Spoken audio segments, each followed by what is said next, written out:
Okay hello बच्चों, तो अब हम पढ़ने जा रहे हैं हमारा नेक्स्ट चैप्टर स्टैटिस्टिक्स। ओके, ये मैथ्स का आपका लास्ट चैप्टर है शायद से, तो लास्ट से ही शुरू कर लेते हैं। प्रोबेबिलिटी है, अच्छा लास्ट, ठीक। तो today we are going to start with the chapter statistics which is your class 10th mathematics chapter.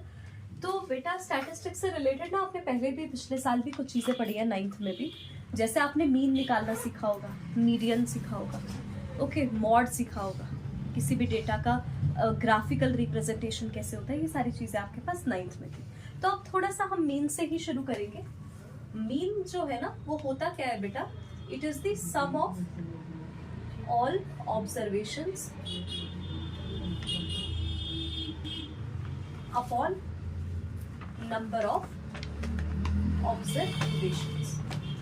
तो sum of all observations upon number of observations. हमारे पास एक पर्टिकुलर डेटा है, जैसे हमने कहा कि किसी क्लास के बच्चों की हाइट है ये, ठीक। हमारे पास ये 5 बच्चों की हाइट का डेटा था। हमने क्या करा, सारी ऑब्जर्वेशन को सम करा और उसके बाद 1 2 3 4 5 है, तो नंबर ऑफ ऑब्जर्वेशन यानी कि 5 से इसको डिवाइड करो। तो ऐसे में जो हमारा आंसर आएगा उसे आप क्या कहोगे, it will be known as what, mean of the given data. तो ऐसे आपको अपने डेटा का रिजल्ट मिल जाएगा, ठीक है। तो ये तो हमारा ट्रेडिशनल मेथड है। अब कई बार हमारे पास ना बेटा ऐसा डेटा होता है, जैसे उसने कह दिया कि सपोज क्लास में ना 10 बच्चे हैं, जिनमें से तीन बच्चों का हाइट है 30 सेंटीमीटर। 30 सेंटीमीटर तो अजीब सा हो जाएगा है, कितने सेंटीमीटर, 40, चलो 60 सेंटीमीटर। छोटे छोटे बच्चे हैं, छोटे छोटे बच्चे, ओके। 4 बच्चों की हाइट है 70 सेंटीमीटर और एक बच्चे की हाइट है 62 सेंटीमीटर और 2 बच्चों की हाइट है 80 सेंटीमीटर, ठीक है। तो देखो ये जो डेटा है ये हुआ F1 यानी फ्रीक्वेंसी, कितने बच्चों के पास ये वैल्यूज आ रही है, और ये हुआ X1 यानी कि डेटा क्या है, Fi और Xi, ओके। तो हम क्या करते हैं, मीन निकालने के लिए हमारे पास एक ये फॉर्मूला भी है, F1 X1 plus F2 X2 plus F3 X3 upon N यानी इनका जो सम है वो, समझे बात। तो अब हम ऐसा भी लिख सकते हैं कि एक्चुअली ये क्या है, 1 से लेकर कितनी ऑब्जर्वेशन हम पे, यहाँ तो 4 थी, 1 से लेकर 4 तक Fi Xi को ऐड करो upon sigma Fi। Sigma Fi क्या हुआ, इन सबका सम ही तो है एक तरीके से, जिसको मैंने ऊपर n लिखा। सिग्मा Fi मतलब जितने भी Fi है उन सबका सम। तो ये फॉर्मूला होता है आपका किसके लिए बेटा, मीन के लिए फॉर्मूला, क्लियर है। तो sigma Fi Xi upon sigma Fi ये फॉर्मूला होता है आपका मीन का। क्लियर हुई इतनी बात, इसे नोट करो। तो बेटा अब हमारे पास अलग अलग मेथड्स हैं जिनके जरिए हम मीन निकाल सकते हैं। तो उनमें 3 मेथड्स आते हैं। एक होता है डायरेक्ट मेथड, एक होता है अज्यूम्ड मीन मेथड,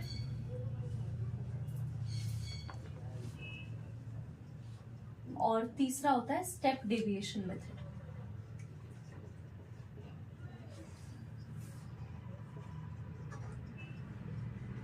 अब इसको हम एक डेटा ले लेते हैं, उसकी मदद से सॉल्व करना काफी आसान रहेगा, तब आपको समझ भी जल्दी जल्दी आएगा, ठीक है।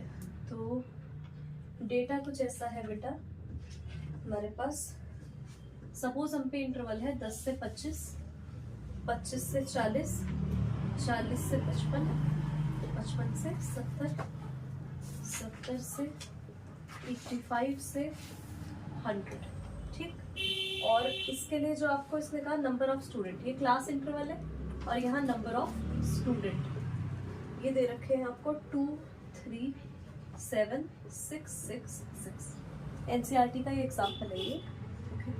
तो अब हमको अगर कहा जाए कि डायरेक्ट मेथड, तो बेटा देखो डायरेक्ट मेथड में हम क्या करना चाहेंगे, हमें चाहिए होगा sigma Fi Xi upon sigma Fi, right. यही हमारा फॉर्मूला है डायरेक्ट मेथड के, जो कि पहला मेथड है।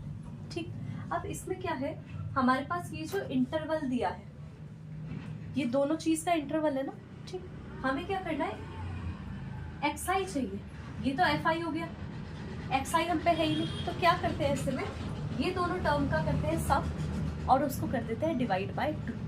जैसे यहाँ आएगा 25 + 10 35 डिवाइड बाय 2 यानी 17.5। फिर 25 और 40 को सम करोगे 65, 65 का आधा करोगे तो 32.5। फिर तुम्हारे पास हो जाएगा बेटा 47.5, फिर है 62.5, फिर है बेटा हमारे पास 77.5 और फिर है 92.5। ये आप आराम से निकाल सकते हो यहाँ से। ठीक, क्लियर है इतनी बात। अब देखो आपको क्या निकालना है बेटा, FI निकालना है। तो अब आप इसको और इसको करोगे मल्टीप्लाई, इन दोनों को मल्टीप्लाई करो तो कितना मिलेगा 35। इनको कर लेना मल्टीप्लाई, करते रहोगे मल्टीप्लाई या मैं कर दूं? अरे बोलो, कर लोगे मल्टीप्लाई? तो मैं आपको बता देती हूँ इसकी वैल्यू कितनी कितनी आएगी। 97.5 आएगी, 332.5, 375.0, 465.0, 555.0। फिर आप इन सबको करोगे सम, तो सम आ जाएगा आपका इतना और सिग्मा FI आपका आएगा बेटा 30। ठीक है, ये सारी हमारे पास इसकी वैल्यू है। अब आपने सिंपली क्या करना है, FI का जो सम आया उस वैल्यू को यहाँ प्लेस कर देना 1860 और इसको डिवाइड कर देना किससे, 30 से।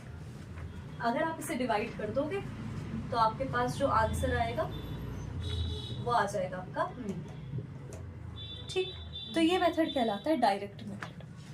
क्या कहते हैं इसे, अब कई बार हमको क्या करना पड़ता है ना, देखो ये वैल्यूज ना काफी बड़ी बड़ी आ रही है। अगर तुम ध्यान से देखो, मैं इसको हटा रही हूँ ना, 97.5 वैसे लिखी हूँ क्योंकि सारी चीज मैंने वैसे ही लिखी है ना, इसलिए।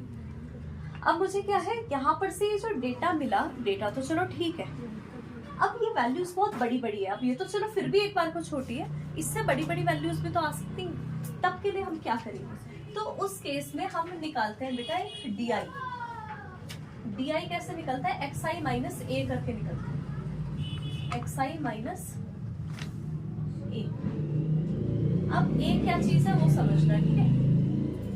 कहाँ है आपका, XI माइनस A करो। अब A कैसे मानेंगे, देखो ये जो XI वाली पूरी कॉलम देख रहे हो, इसकी मिड वाली टर्म ढूंढो। देखो 1 1 2 2 3 3, इन दोनों में से कोई भी एक मिड टर्म हो सकती है। मैं इस वाली टर्म को ले रही हूँ मिड टर्म, मैंने इसको क्या अज्यूम कर लिया, A। क्या बोला मैंने, अज्यूम करा, तो इसीलिए ये अज्यूम्ड मीन मेथड है। नाम समझे, अज्यूम्ड मीन मेथड, क्योंकि इसमें एक चीज अज्यूम की है। अब क्या करो, XI में से A घटाओ, XI हो गया 62.5, A हो गया क्या 62.5, ये हो गया 0। अब देखो 77.5 में से 62.5 घटाओगे 15 आएगा, माइनस का आएगा 25, क्योंकि नहीं प्लस का आएगा, XI माइनस A। यहाँ देखो सब्ट्रैक्ट करोगे जब ये आएगा 30। ऐसे ही 62 मतलब 47.5 में से 62 घटाओगे माइनस का 15, ये आएगा माइनस का 30, क्या आएगा माइनस का 45। आप चाहो तो इससे ऊपर वाली टर्म भी मान सकते थे, आप चाहो तो इससे ऊपर वाली टर्म भी मानी जा सकती। क्लियर हो इतनी बात। अब देखो ये वाला कॉलम अब हटा रही हूँ मैं, सेकंड मेथड। अब हमें क्या निकालना है बेटा, now we will calculate FI/DI। Okay, second method में आप क्या कैलकुलेट करोगे, FI/DI निकालो।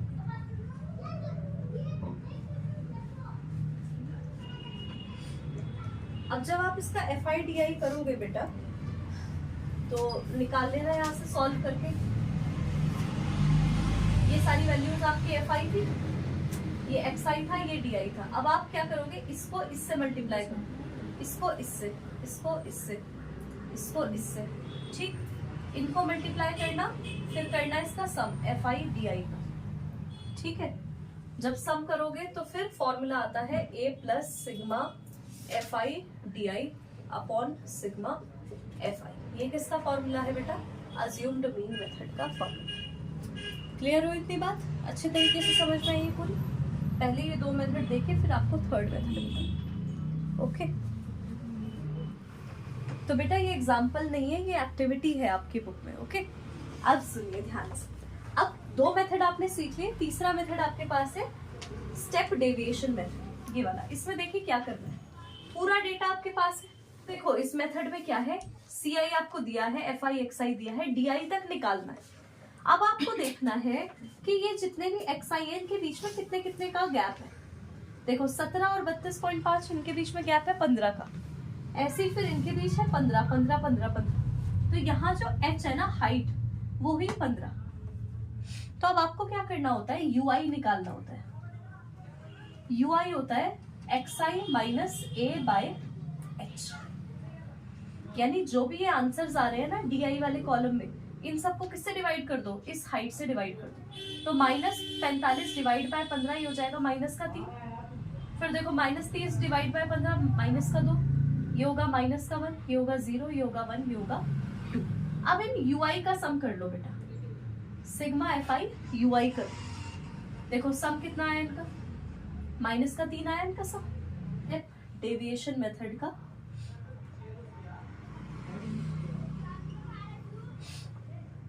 A plus H sigma FI UI upon sigma FI is equal to X bar. ठीक, तो ये जो सिग्मा FI UI है, इसमें सारी वैल्यूज पुट करना और आपका आंसर आ जाएगा। तो बच्चों जहां तक ये करा हमने, ये वैल्यूज निकाली, इसके बाद कुछ नहीं, बस अब इस फॉर्मूला में स्टेप डेविएशन मेथड का क्या फॉर्मूला है आपका, X bar is equal to A plus H sigma FI UI upon sigma FI, इसमें ये वैल्यूज को पुट कर देना, आपका आंसर आ जाएगा। ओके, क्लियर हुई? तो ये 3 मेथड है। अभी आज की वीडियो में हम तीनों मेथड्स डिस्कस करेंगे, उसके बाद नेक्स्ट वीडियो में हम नेक्स्ट एक्सरसाइज के बारे में डिस्कशन करेंगे। Okay, thank you.